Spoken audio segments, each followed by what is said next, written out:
How's it going, everybody? I am back. It's a Sunday, and we're going to talk about coronavirus. So, yeah, it's been another week. I feel like I keep starting this, and I'm like, oh, my headphones. I gotta take my headphones off. I look probably like a goof. Probably look like a goof. So I feel like I'm starting these episodes, and I'm always like, whoa, we're in trouble, and I don't mean we're in trouble because I mean, we're obviously in a serious situation and people need to stay inside, but I don't think like we're like we're dealing with it. So I'm not bottom line, I'm not trying to make people afraid, but I keep being like, wow, we're up to this many cases. But at the same time, I mean, yes, we are at 6,000 cases. A couple days ago it was sitting around 5. Okay, maybe even yesterday it was like somewhere between 5 and 6,000. The day before I think it was like 5,000. We're up to 6,000 cases. But, and here's the but. We know that our government is, the actions they're taking are working. What the federal government, the provincial government, governments around Canada, provincial governments around Canada, and territorial governments are doing is working. And we know that if we look at the U.S. Now, the U.S. has really, what's the word? Trump and his team have really botched the response here in a lot of ways, I think. So we in Canada have 6,000 cases. The United States has hit, and get ready for this number in case you don't know it, 138,000 cases. Probably closer to 139,000. There is no way to interpret that and think, that's not that bad. That's bad. That's really bad. They have almost double the amount of cases that China reports that they have. Okay? And I'm not saying that maybe the Chinese government is completely telling the full story, but out of the reported cases in China, the US has almost double. Now, I know what you're thinking. How does this prove, the US is much bigger than us. Of course, they have more cases. But when you divide the cases and the actual total population of the U.S. and Canada's cases and the total population of Canada, per capita, we have they have more than twice the cases that we have per capita. More than twice. And my calculation was I believe, pretty generous. So more than twice of the cases that we have per capita. So per however many people, they have more cases. So it's not like, the U.S. is bigger, so of course the numbers inflated. No, they, per capita, have more cases than we do. And more than twice as many cases per capita. That's bad. I mean, obviously.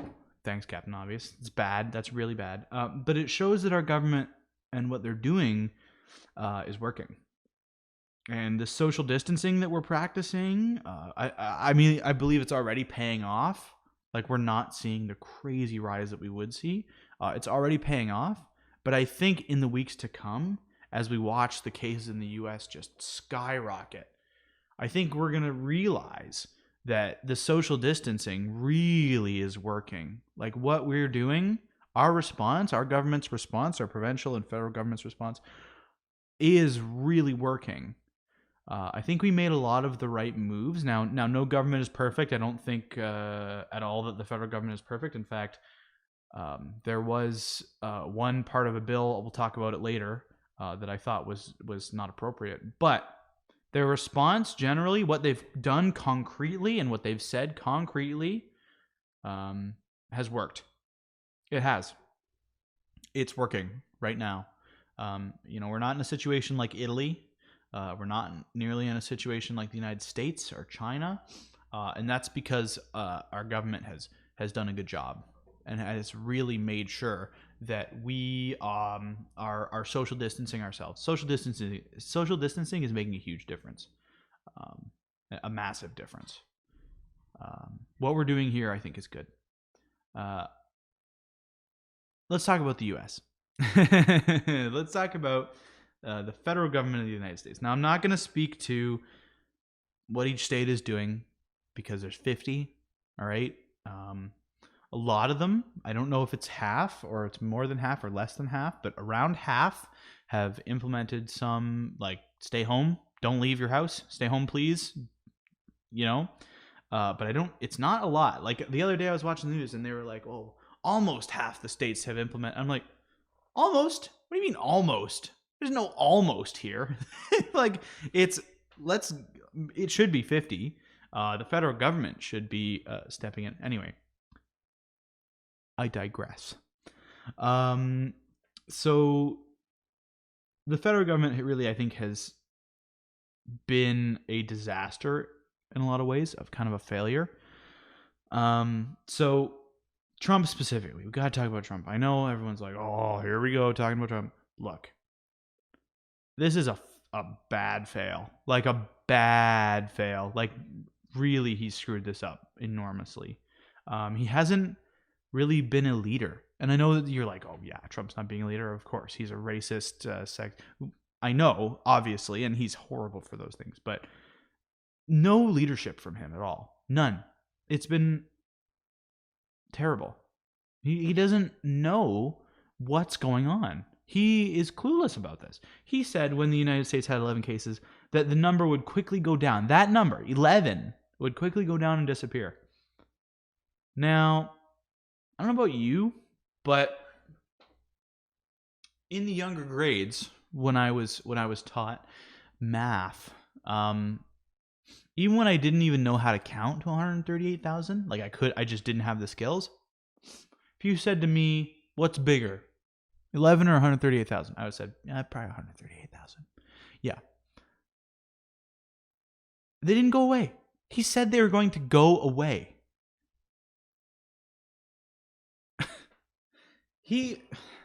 When there were 11 cases, I wanted that to be the truth. Who didn't want that to be the truth? But a leader does not go, what do I want to be the truth? That's what I'm going to say. I want that to be correct, so I'm going to say it. It's like, no, you're a leader. You don't lie. You don't say, oh, we're at 11 cases. They're going to go away. Just calm down. It's fine. They're going. No, you say, look, we're going to do what we can. Like, really, like Trudeau has. I hate to be the guy who's like, oh, Trudeau's great, because I don't think he's great, but he's done a pretty good job. He said, like, look, are the cases going to rise? Yes. Okay? Probably. Yes, they're going to rise. But we're putting measures in place now to slow the roll of this virus, to flatten the curve, right? That's not what Trump did. Trump did what he always does. And he said what I'm sure he thought was more favorable to him, what was going to work in his favor somehow. I don't know why. He must have known. Or, look, he's incompetent in one of two ways. He either, A, was incompetent in genuinely believing that those cases would disappear and go away and the virus would be gone, or he was incompetent. He knew that the cases were going to increase, and he said it anyway because he thought it would help him. There's no way to spin that statement, even if he knew the cases were going to rise. And I think he probably did. I think he just thought it was going to help him. Even if he knew, why would you say that? Why would you say something you know is false and is going to bite you later? I think it's just because he's not smart. I think because when his handlers are not on him, and I'm sorry, I'm going on a big Trump rant here. When his handlers are not on him, he doesn't know what to do. He's short-sighted and stupid. He's stupid. I'm sorry, but he's stupid. What would possess you to say that? What would possess you to say that? That's so stupid, and it's wrong. And people were lulled, like these spring breakers. Now, I cannot blame spring breakers on Trump. I think a lot of spring breakers are just not really thinking. But people are not taking this seriously. At least a lot of people in the States not taking this seriously. And you know why? Probably because their president didn't take it seriously at first either. Now, obviously, he's taking it seriously now, but because he's saying things like, "Oh, it's gonna go away. This is gonna go away. It's fine. Don't worry. It's fine. Quit worrying. Don't worry. They're gonna go away. We've got it contained." People were saying we got it contained. That's why people are worried, and that has probably actually contributed to the spread of this virus. Because if you think you're safe, you're gonna go outside. Hey, who cares? We're going outside. This virus ain't nothing. Come on. When your president says that, who is the leader?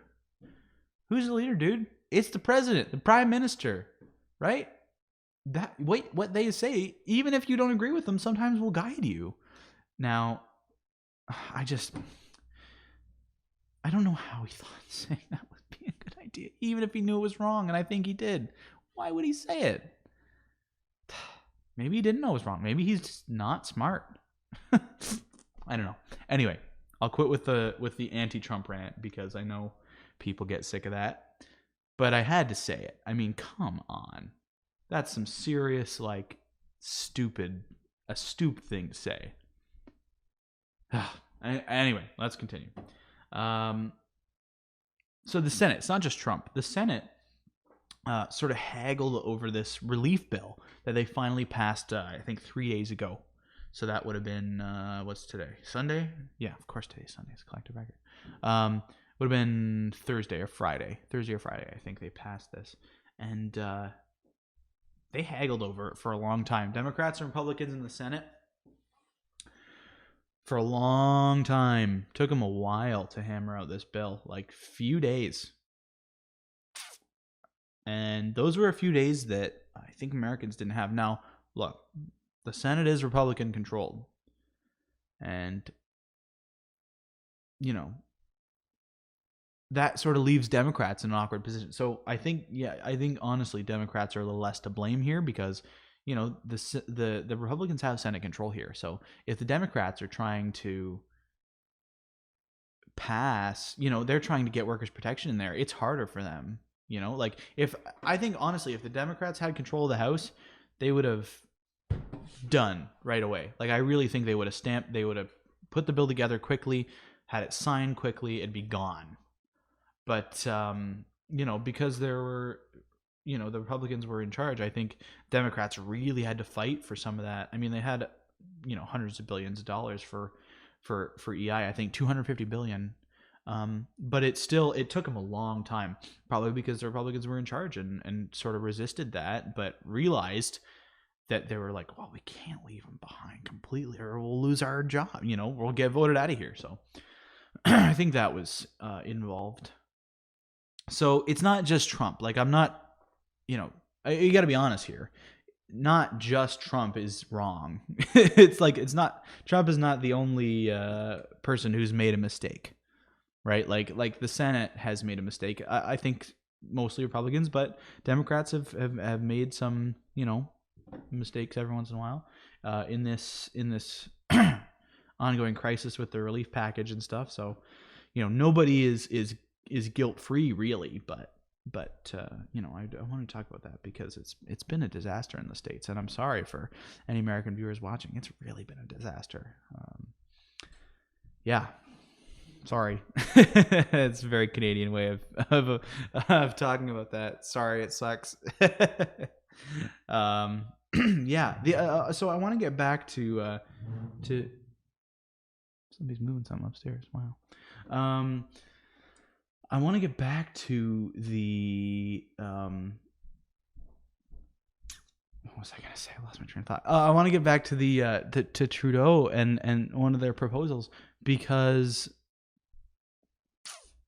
they proposed that in an emergency bill that Bill Morneau, finance minister, should have complete freedom to tax and spend till December of 2021. I'm thinking, what? That's not right. You can't do that. That's not that's never been done before. Not even in wartime, I don't think. You can't just have control over taxation. That's Parliament's job. That's what Parliament is there for. I know we're in tough times, okay?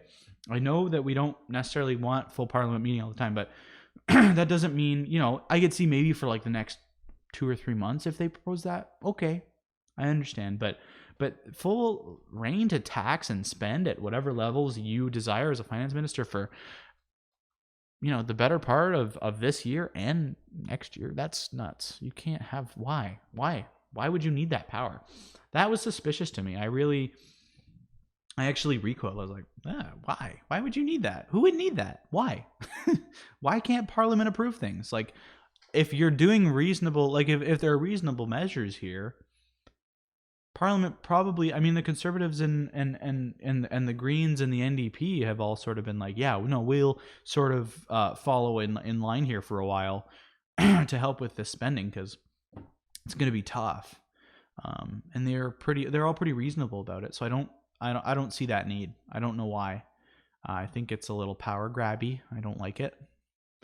Yeah, I'm a little confused by that. I didn't love that. I saw that and I was like, not a fan. Don't like that. Don't like the power grab. Not cool. But yeah, so that is the one thing I will openly criticize about the federal government's response here, is that weird power grab that they, sort of tried to pull off and didn't really work, because the Conservatives and other parties were like, whoa, can't do that. And you can't do that. Right? Like, not that I think the Conservatives would be rocking this, response. I mean, I think the Liberal government is doing better than the Conservatives would probably do in this case, but, they are the opposition. And I think any party that, is the opposition would be like, whoa, you can't have tons of power, right? Like, you can't just have that out of the blue. So yeah, those are kind of my thoughts. I hate to be, so like constantly talking about this every episode, but like, it's kind of like world news we're talking about here. Like, I can't really not talk about it. So it's been a little crazy. I wonder, the other thing is, I wonder what it's going to be like once we're out of this. How is politics, how are politics going to change? That's the other thing. I wonder if we're going to sort of come together out of this. I don't know. Are we going to become more united? Or are we going to kind of stay with the same division of the normal political sphere? I don't know. It seems like this unity might last. I hope so. We seem to be, although we all have disagreements with each other, there seems to be some amount of unity that is shining throughout all this, which is nice. I mean, we don't get to see that very often. Yeah. So I think I'm going to end it there.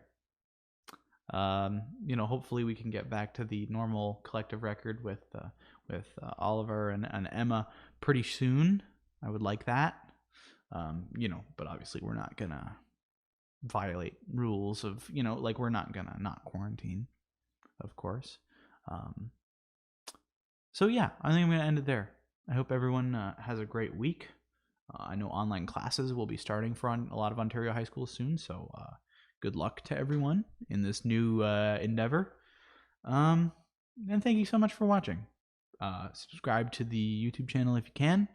Follow us. We're on Facebook. We're on Twitter. We're on Instagram. We're on Reddit. We're on TikTok. We're on TikTok as well. So if you want to go find us there, it's all The Collective Record or just Collective Record. So go find us there. Subscribe. Like the video. Have a great day.